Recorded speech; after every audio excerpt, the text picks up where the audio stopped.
لن نرحل، لن نرحل، لن نرحل. فلسطين وطننا، وهي أرض آبائنا وأجدادنا، وستبقى لنا، وإن كان لأحد أن يرحل فهم المحتلون الغاصبون. بسم الله الرحمن الرحيم.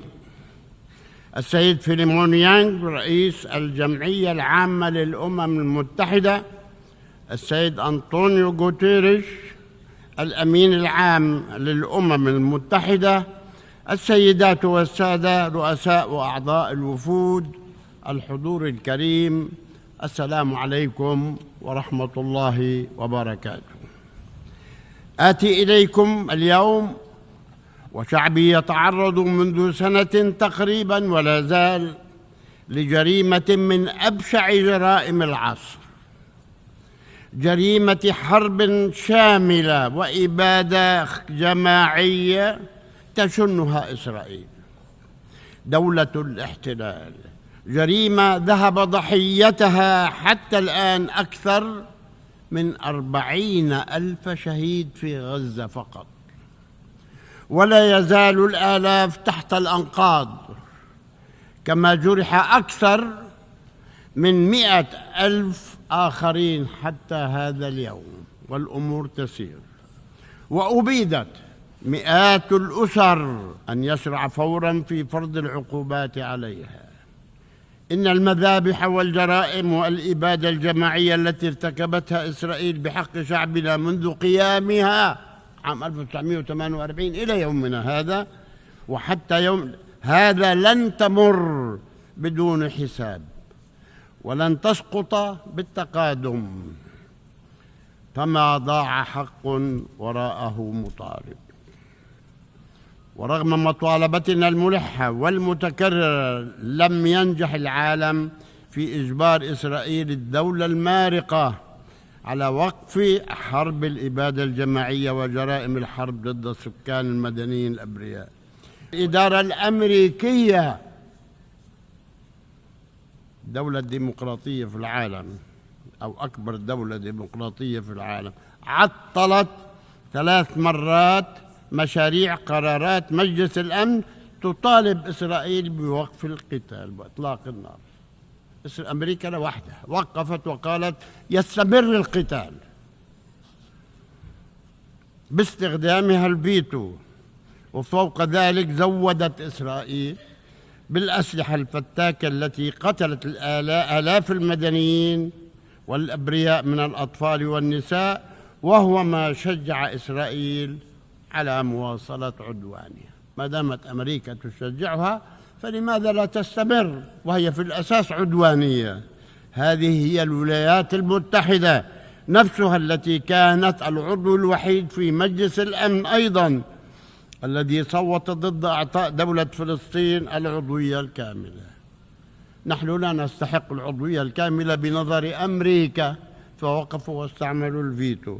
أنا لا أفهم كيف تصر الولايات المتحدة على الوقوف ضد شعبنا وتصر على حرمانه من حقوقه المشروعة في الحرية والاستقلال كباقي شعوب العالم. 194 دولة، احنا مثلهم.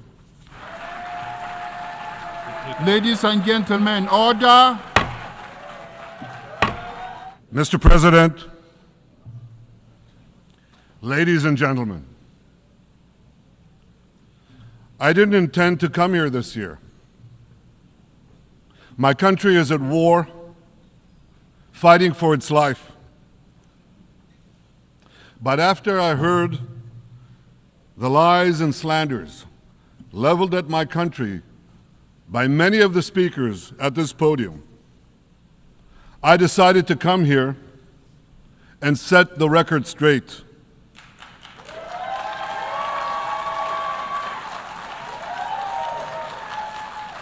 I decided to come here to speak for my people, to speak for my country, to speak for the truth. And here's the truth. Israel seeks peace. Israel yearns for peace. Israel has made peace and will make peace again.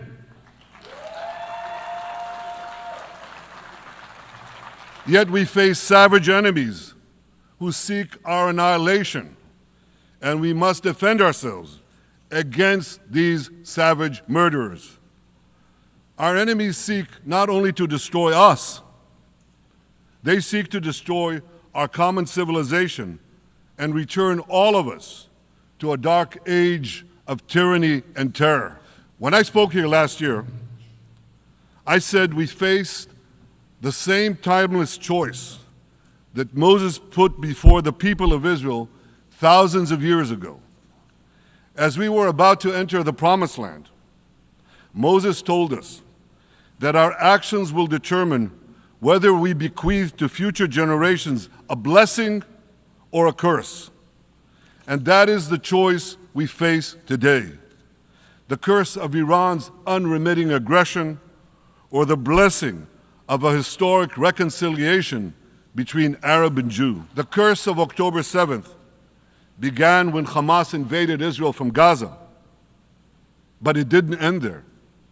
Israel was soon forced to defend itself on 6 more war fronts organized by Iran. I have a message for the tyrants of Tehran.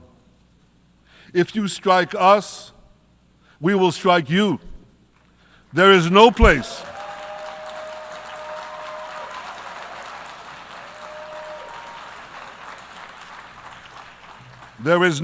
in Iran that the long arm of Israel cannot reach, and that's true of the entire Middle East.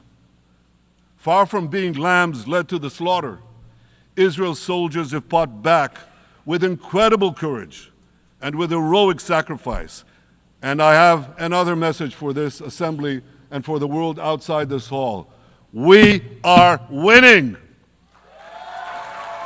Hamas kidnapped 251 people from dozens of different countries, dragging them into the dungeons of Gaza. Israel has brought home 154 of these hostages, including 117 who returned alive.